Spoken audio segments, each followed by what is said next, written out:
They tell you some doors can never be opened, that no matter how hard you try, certain paths in life are sealed shut forever. But what if that is the greatest illusion of all? What if the lock is not on the door, but on the heart that approaches it? Al-Ghazali believed that the impossible is not outside of us. It is a mirror, reflecting back the state of our own soul. And when you find the inner key, those so-called impossible doors do not just open, they disappear. The first key is self-knowledge. Al-Ghazali insisted that a man who does not know his own heart cannot know his Lord. This is not a simple slogan. It is the foundation of his entire method. Most of us live as strangers to ourselves. We move through the world focused on what is happening outside, what people think of us, what we own, what we have achieved, what we still lack.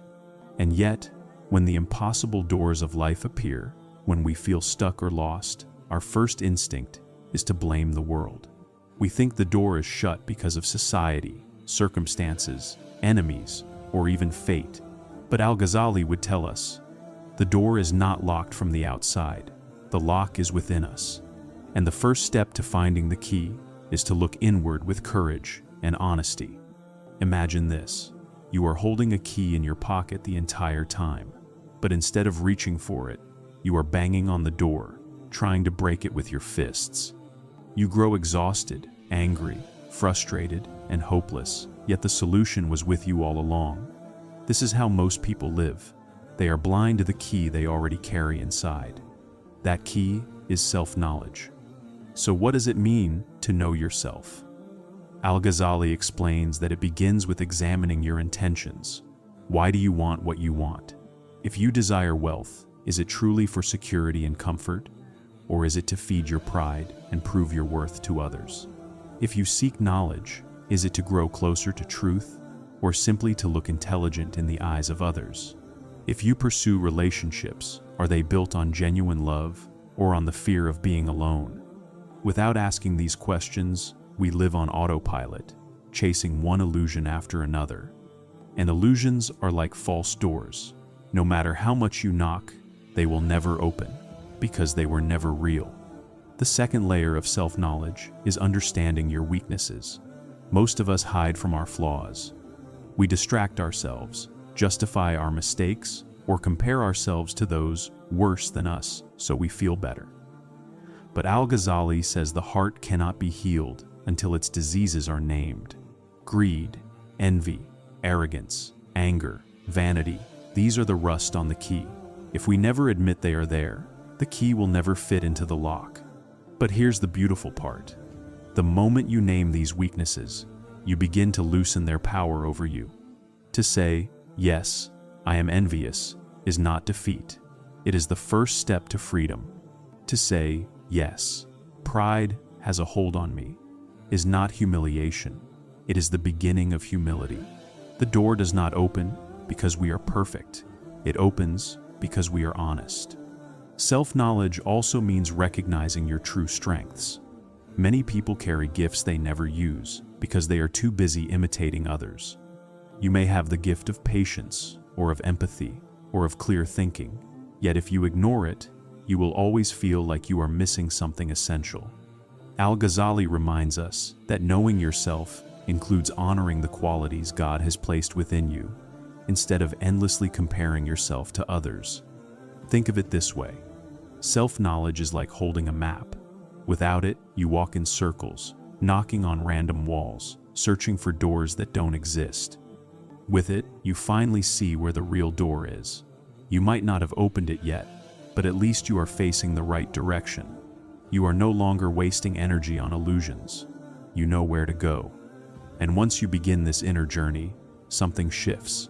The impossible no longer looks so impossible. You realize the door was never as heavy as you imagined. It only looked that way because you were facing the wrong wall. When you turn inward, you start to see the faint outline of a door that was hidden all along. Al-Ghazali believed that the one who knows himself will eventually come to know his Lord. Why? Because when you truly understand your own heart, its desires, its fears, its illusions, its truths, you begin to see the deeper pattern of reality. You see that your soul is not separate from the one who created it. You see that every false door you chased was only a distraction from the real door, the one that leads to the source. So the first key is not about force, or clever strategies, or endless struggle. It is about turning the gaze inward with honesty and courage. Self-knowledge is the map. Without it, the impossible door remains invisible. With it, the hidden door begins to appear. And once you see the door, once you finally recognize where it is, the entire journey changes, because now, for the first time, you know where to place the key. The second key is purification. If self-knowledge gives us the map, purification is what clears the path so we can actually walk it. Al-Ghazali taught that the heart is like a mirror. When it is clean, it reflects truth with perfect clarity. But when it is covered in dust, rust, or stains, it reflects only distortions. That is why so many people cannot recognize the real door. When they see it, their hearts are clouded. Purification is the work of removing those layers, polishing the mirror, and allowing the light of truth to shine through. Think about this in your own life. How many times have you known deep down what the right thing to do was, yet you ignored it? How many times have you felt an inner voice guiding you, but it was drowned out by pride, greed, fear, or distraction? That voice is always there, but it gets muffled when the heart is weighed down by what Al-Ghazali called diseases of the soul. These diseases are not physical, they are spiritual. Arrogance, envy, hypocrisy, greed, anger, vanity, all of these become layers of dirt that cover the heart.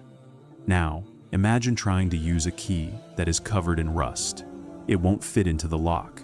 Even if it does, it won't turn. This is why purification is necessary. The heart itself is the key, and only when it is polished and cleansed can it open the impossible door. Al-Ghazali warned that many people mistake outward success for purity. They may look righteous on the outside, perform rituals perfectly, and speak the language of wisdom, but if their hearts are filled with arrogance or insincerity, the door remains shut.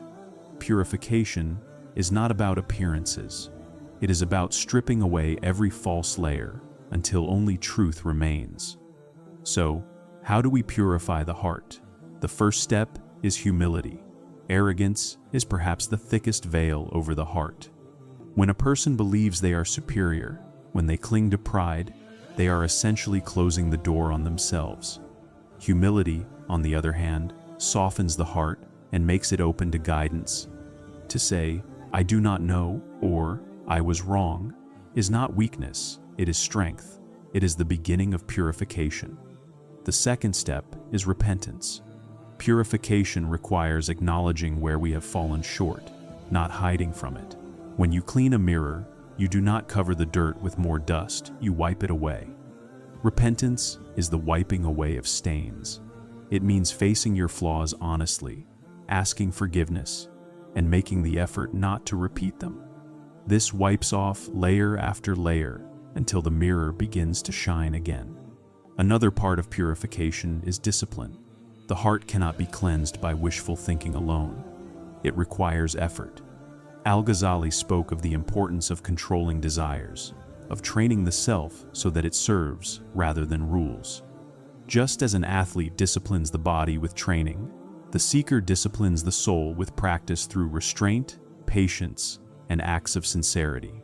Each discipline choice is like a stroke of cloth, polishing the mirror of the heart. But perhaps the most powerful aspect of purification is detachment from worldly illusions.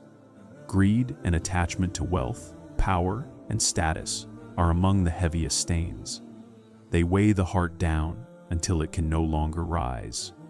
Purification means loosening these attachments, seeing them for what they are, temporary and fragile. When we stop clinging to illusions, the heart grows lighter, freer, and clearer. Now, let's return to the image of the door. The seeker who has self-knowledge can now see the outline of the hidden door. But if the heart is still rusted, if it is still weighed down, then, even when the key is in hand, it will not turn. Purification is the act of polishing that key until it slides smoothly into the lock. It is the preparation without which no door can ever be opened. And here is something Al-Ghazali understood deeply. Purification is not a one-time act. It is a lifelong process. Just as a mirror gathers dust every day, the heart gathers stains through daily struggles, desires, and distractions. That is why purification must be constant.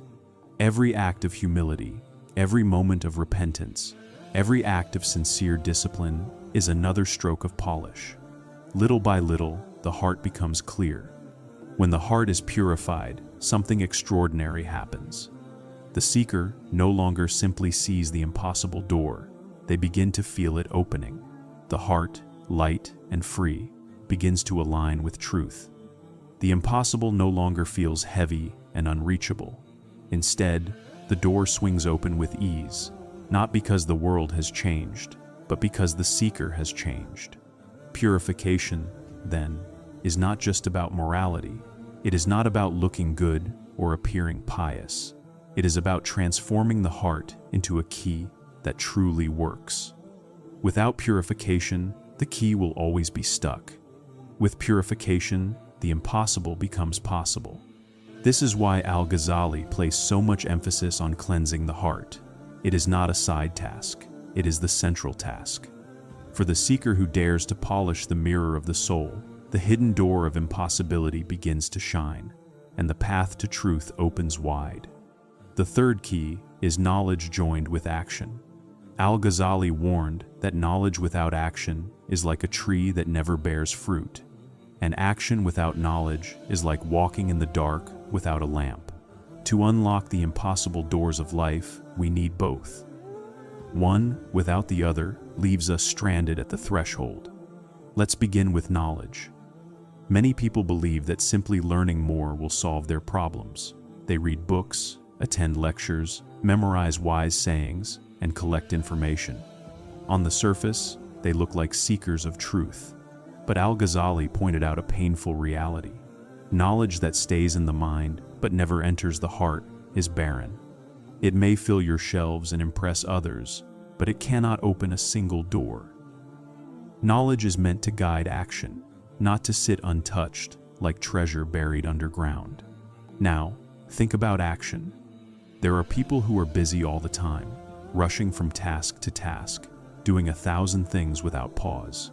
They may even appear noble, sacrificing and striving, but if their actions are not guided by true knowledge, they can spend their entire lives running in the wrong direction. Imagine trying to unlock a door with the wrong key. No matter how much effort you put in, the door will never open. Without knowledge, action can become wasted energy. Al-Ghazali compared this imbalance to a person who has medicine in his hand but never drinks it, and another who drinks something blindly without knowing if it is poison or cure. Both will remain sick. In the same way, the heart remains locked when knowledge is not lived out and when action is taken without the wisdom of truth.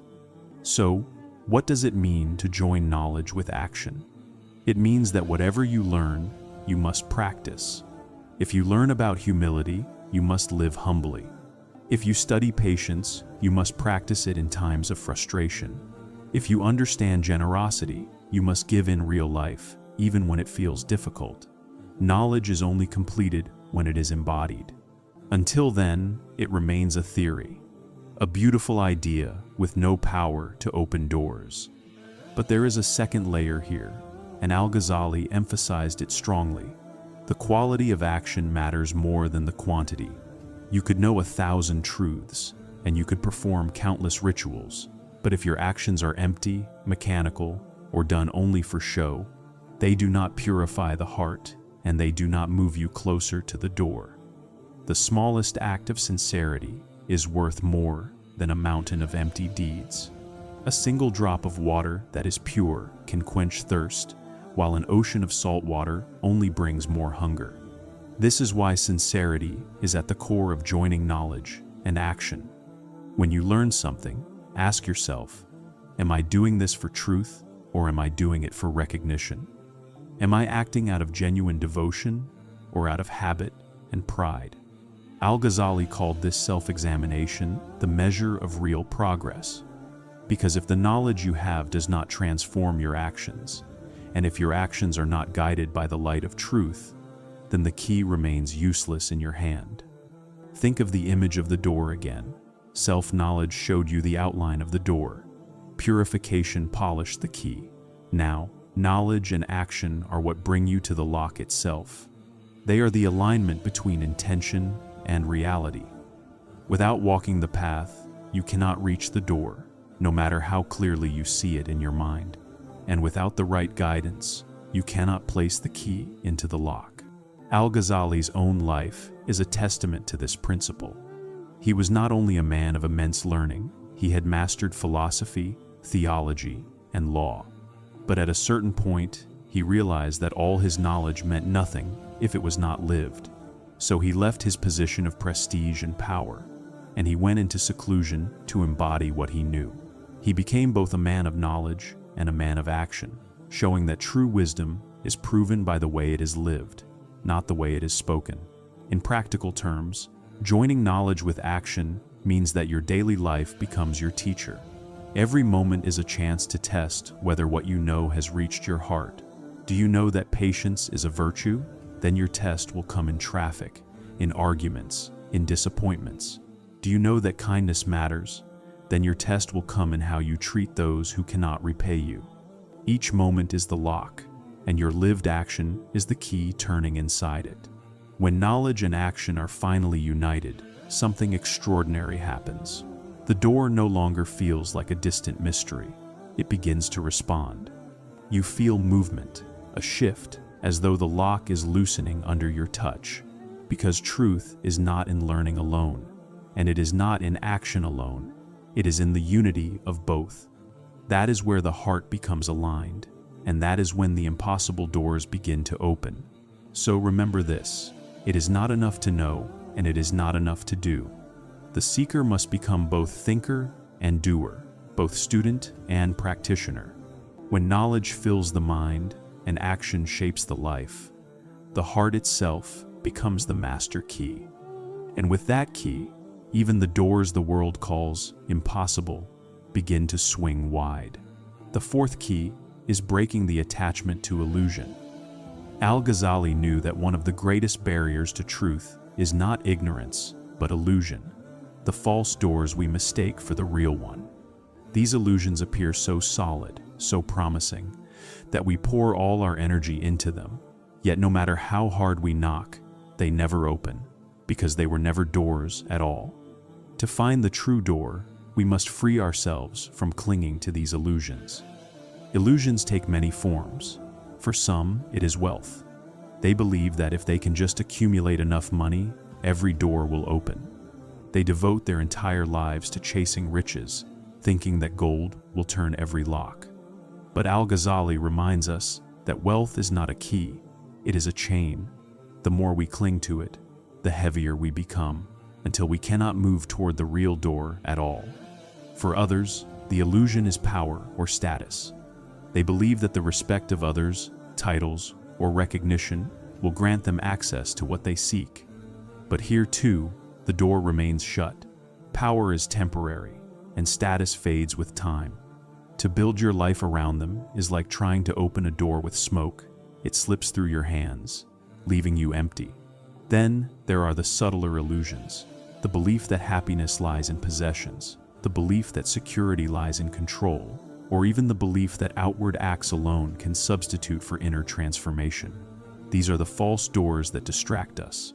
They consume our energy, they promise satisfaction, but they deliver nothing lasting. Al-Ghazali himself experienced this deeply. At the height of his career, he was honored, respected, and admired across the world. He held a position of prestige that most men would envy. Yet inside, he felt hollow. He realized that the doors he had opened, doors of fame, wealth, and recognition, were not the true doors at all. They were painted walls, giving the appearance of progress while concealing emptiness. So, he walked away. He left behind his titles and possessions, choosing instead to search for the real door. His courage to abandon illusion is what allowed him to discover truth. Breaking attachment to illusion does not mean rejecting the material world completely. Wealth, power, and recognition are not evil in themselves. They become dangerous only when we cling to them, as if they were the purpose of life. Al-Ghazali's method was not about abandoning the world, but about putting it in its rightful place. Money can serve you, but it should not rule you. Status can be used for good, but it should not define you. Outward acts have value, but only when matched with inward sincerity. So how do we free ourselves from illusion? The first step is awareness. You must ask yourself, what am I really chasing? What am I clinging to so tightly that I believe my life depends on it? Often, when we examine our hearts honestly, we find that we are gripping something fragile and temporary, mistaking it for eternal truth. Recognizing the illusion is the first act of liberation. The second step is detachment. This does not mean neglecting your responsibilities or living without possessions. It means holding everything lightly, with the awareness that it can be taken at any time. Detachment is not poverty, it is freedom. The detached person can enjoy wealth without being enslaved by it, can accept honor without being defined by it, and can endure loss without being destroyed by it. This kind of freedom makes the heart light enough to move toward the real door. The third step is redirecting desire. The human heart was created to seek, to love, to attach itself. We cannot erase desire, but we can aim it at what is real. When we redirect our love away from illusion and toward truth, the false doors lose their power over us. They no longer trap us because our heart no longer mistakes them for the goal. Think again of the image of the door. Imagine standing in a hallway lined with painted doors. They look beautiful, they look promising, but when you push them, they lead nowhere. This is how illusions work. They consume years of our lives, but the moment we recognize them as illusions, we stop wasting our energy on them. We turn our focus to the one true door, the one that leads beyond illusion to what is real. Breaking attachment to illusion is not easy. It requires courage to let go of what everyone else is chasing. It requires faith to walk away from what seems secure in search of something deeper. But once the attachment is broken, the heart becomes free, and a free heart can finally move toward the impossible door without being pulled back by chains. This is why Al-Ghazali called illusion one of the greatest obstacles on the path. As long as you cling to false doors, you will remain outside. But the moment you let go, the real door begins to appear. The impossible is no longer impossible because you are no longer distracted. You are free to walk straight toward the truth. So the fourth key is this: break the attachment to illusion. Stop mistaking false doors for real ones. Stop clinging to what cannot last. When the chains of illusion fall away, you will find yourself standing before the true door light, free and ready to enter. The fifth key is trust and surrender. Al-Ghazali knew that human reason can take us far, but it cannot take us all the way. The mind is a lamp, and it lights the path, but there comes a point where the path disappears into mystery. At that threshold, intellect alone cannot open the door. Something greater is required. That something is trust. That something is surrender. Trust means believing that the door can open, even when it looks impossible. Most people give up because they cannot see how the lock will turn. They rely only on their calculations, their plans, their limited vision. But life is not always a puzzle that logic alone can solve. Al-Ghazali warned against the arrogance of thinking that reason is enough. He was a master of philosophy, yet he confessed that the intellect, while powerful, eventually reaches its limit. At that limit, you must choose despair or trust. Surrender means letting go of control. This is the hardest lesson for the human heart. We want to control everything: the outcome of our efforts, the timing of success, the shape of the journey. We believe that if we plan hard enough, fight hard enough, force hard enough, the door will open on our terms. But the impossible door does not respond to force. It responds to surrender. To bow before the mystery and say, I cannot do this alone. I place my trust in the one who holds the keys. Now, some misunderstand surrender as weakness, as passivity. They think it means doing nothing and waiting for miracles. But Al-Ghazali was clear.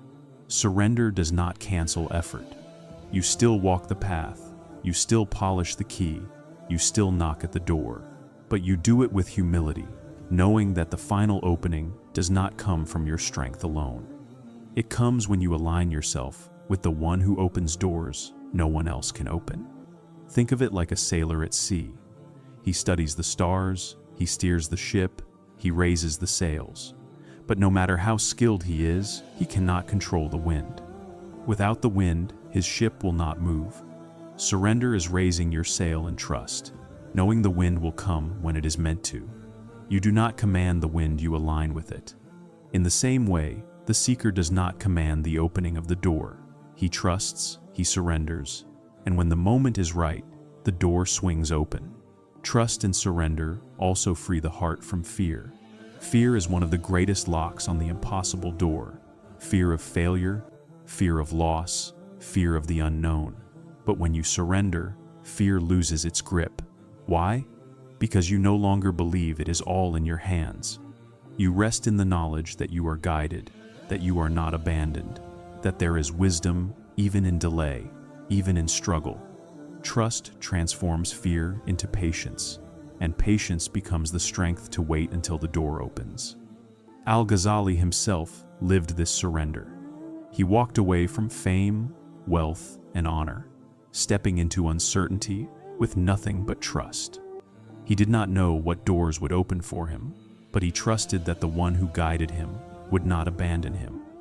And in surrender, he found a new strength, a new clarity, a new vision of truth.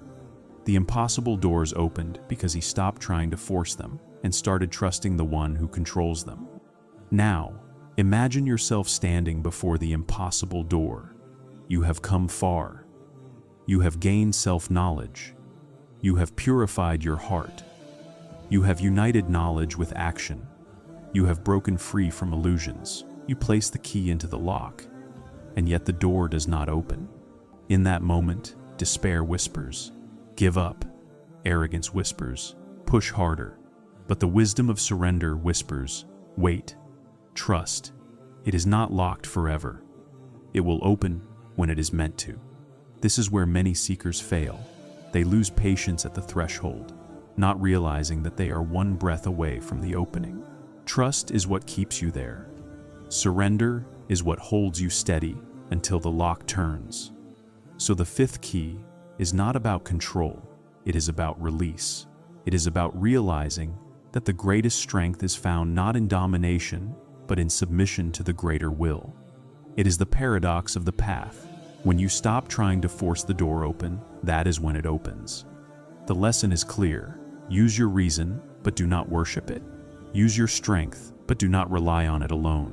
Walk the path with effort, but carry trust in your heart.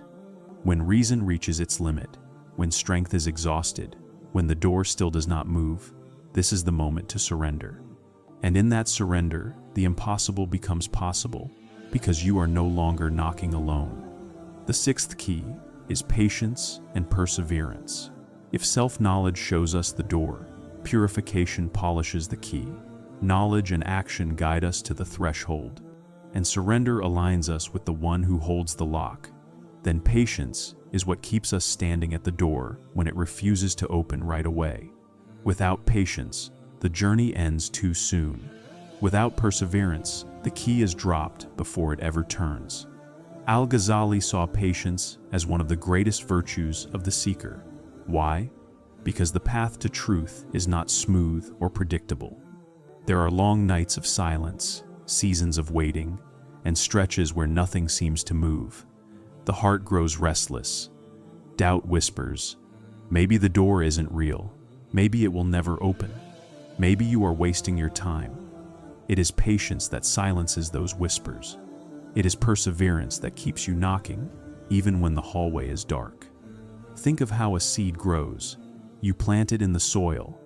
For days, maybe weeks, nothing appears. If you dig it up too soon, you destroy it.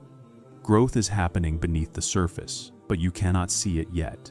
The seed does not fail, it simply needs time. The same is true of the soul. You may be polishing, learning, surrendering, doing all that is required, and yet the door remains closed. In those moments, patience is not passivity, it is trust in hidden growth. Something is unfolding beneath the surface that you cannot yet see. Perseverance goes hand in hand with patience. To persevere means to continue knocking, not once or twice, but again and again. Al-Ghazali warned that many seekers abandon the path too quickly. They expect instant results. They want the door to swing open the moment they arrive. But the impossible doors do not respond to impatience. They open only to those who prove they are willing to endure the wait. Patience also transforms the heart itself. The impatient heart is restless, scattered, and easily discouraged. It runs from one door to another, never staying long enough to discover the real one. But the patient heart becomes steady, focused, unshakable. It learns to find strength in stillness, to wait without despair, to endure without complaint. This strength is not just a tool for the journey. It is itself a form of purification, polishing the soul until it is worthy of the door. Al-Ghazali described patience as half of faith. The other half is gratitude. Patience is the way we endure what we do not like. Gratitude is the way we honor what we do. Together, they create a balance that keeps the heart stable. Without patience, the seeker gives up in hardship. Without gratitude, the seeker forgets the blessings that sustain him.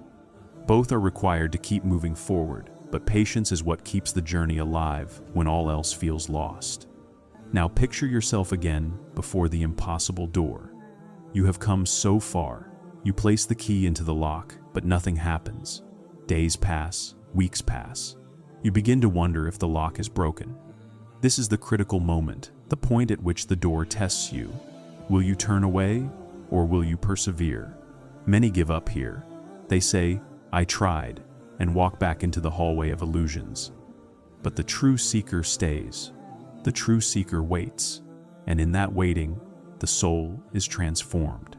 Patience is not only about time, it is about endurance in the face of trial. Life will throw obstacles at you, disappointments, losses, setbacks, betrayals. Each one feels like another lock on the door. But patience says, do not turn back. Perseverance says, keep walking. Every trial endured, every hardship faced with courage, brings you one step closer to the opening. There is a story of a man who tapped at a rock every day with a hammer. For months, nothing happened. Then one day, with a single strike, the rock split open. Was it that last strike alone that broke it? No, it was the accumulation of every strike before it. The same is true of the impossible doors. You may knock 1,000 times and see nothing. But each knock weakens the lock. Each moment of patience builds strength, until finally the door swings open, not because of one moment, but because of the perseverance of many. So patience is not weakness. Perseverance is not blind stubbornness. Together, they are proof of faith, the quiet courage to stand at the door long enough for it to open. Al-Ghazali knew that without these, the seeker would always give up too soon, but with them, the seeker endures until the impossible becomes possible. The sixth key, then, is this: do not walk away from the door too soon. Knock and knock again. Wait when the silence feels unbearable. Stand when your legs grow weary.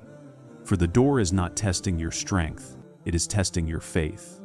And those who endure with patience and perseverance will one day see the impossible door swing wide, revealing that it was never locked at all. It was simply waiting for you to be ready. The seventh key is remembrance. If the earlier keys shape the heart, polish it, guide it, and keep it steady, then remembrance is what transforms the heart into the very master key that can open any door. Al-Ghazali believed that without remembrance, all other efforts eventually fade. With it, the seeker carries the final power to unlock what once seemed impossible. Remembrance is more than repeating words. It is more than rituals spoken by the lips. True remembrance is when the heart stays awake to the presence of the one who created it. It is the act of keeping the source of all things at the center of your awareness, so that every thought, every action, and every step is guided by that connection. When the heart forgets, it grows heavy, clouded, and restless. But when the heart remembers, it becomes light, clear, and strong. Think of the heart as a flame. Without fuel, the flame burns out. Remembrance is the fuel. It feeds the flame of the soul, keeping it alive and bright. Without remembrance, even the most disciplined seeker eventually grows cold. But with remembrance, even the weakest seeker can find strength, because the heart is constantly renewed by connection to the source. Al-Ghazali described forgetfulness as one of the greatest veils over the heart. Forgetfulness makes the world seem more solid than it is. It tricks us into thinking illusions are permanent, that wealth or status will last forever, that we are in control. Forgetfulness blinds us to the truth that everything is temporary except the one who created it. Remembrance tears away that veil. It reminds us what is real, and in doing so, it turns the impossible into the possible. How does remembrance open doors? Imagine carrying a key ring with many keys. You try one after another, but none fit. Then you find the master key, the one that works in every lock. That is what remembrance does. Every moment of remembering the source aligns your heart with the ultimate power, the one who opens and closes all doors. When the heart is aligned, the impossible door no longer resists. It cannot resist, because you are no longer knocking alone. Remembrance also changes how we face trials. When the door does not open right away, the forgetful heart grows impatient, angry, or hopeless. But the remembering heart stays calm. It whispers, "The timing is not mine to control. The key will turn when it is meant to." This calmness is not weakness, it is strength rooted in awareness. The remembering heart cannot be shaken, because it knows that behind every delay, every obstacle, every silence, there is wisdom. But remembrance is not meant to stay only in moments of ritual or prayer. Al-Ghazali taught that the goal is constant remembrance. It should flow into daily life, into how you treat others, how you work, how you speak, even how you breathe. When remembrance is constant, the heart itself becomes a living key. You no longer need to force yourself to search for doors. They begin to appear naturally, because the remembering heart sees opportunities the forgetful heart misses. Let's return again to the image of the door. Imagine you are standing there with your key, tired from the long journey. You have practiced self-knowledge. You have purified your heart.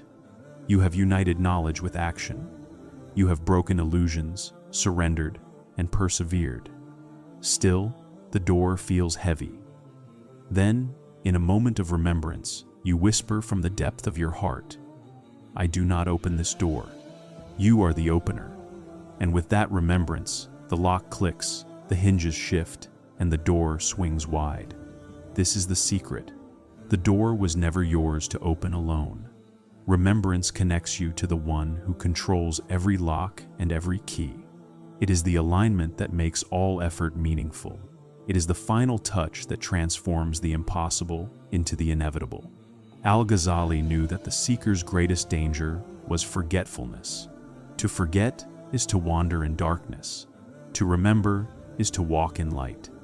And when the light of remembrance shines in the heart, no door can remain closed. So, the seventh key is this: keep the heart in constant remembrance, not as a ritual, not as a duty, but as a state of being. Carry it in silence, in speech, in action, in rest. Let it polish your soul until you yourself become the key. For the one who remembers is never far from the opening, and in that remembrance, every impossible door reveals itself as nothing more than an invitation waiting for you to turn inward, recall the source, and step through into the light beyond. And so, the science of unlocking impossible doors is not about force. It is not about demanding, controlling, or breaking down barriers with sheer will. It is about becoming the key. Through self-knowledge, you discover the map. Through purification, you polish the heart. Through uniting knowledge with action, you begin to walk the path with truth. By breaking illusions, you free yourself from false doors. Through trust and surrender, you align with the one who holds every lock. With patience and perseverance, you prove your readiness to wait at the threshold. And in remembrance, you transform your very being into the master key that opens every door. The impossible, then, is not what it seems. It is not a wall meant to stop you. It is a mirror reflecting who you are. When you are distracted, the door disappears. When you are chained to illusions, the door resists.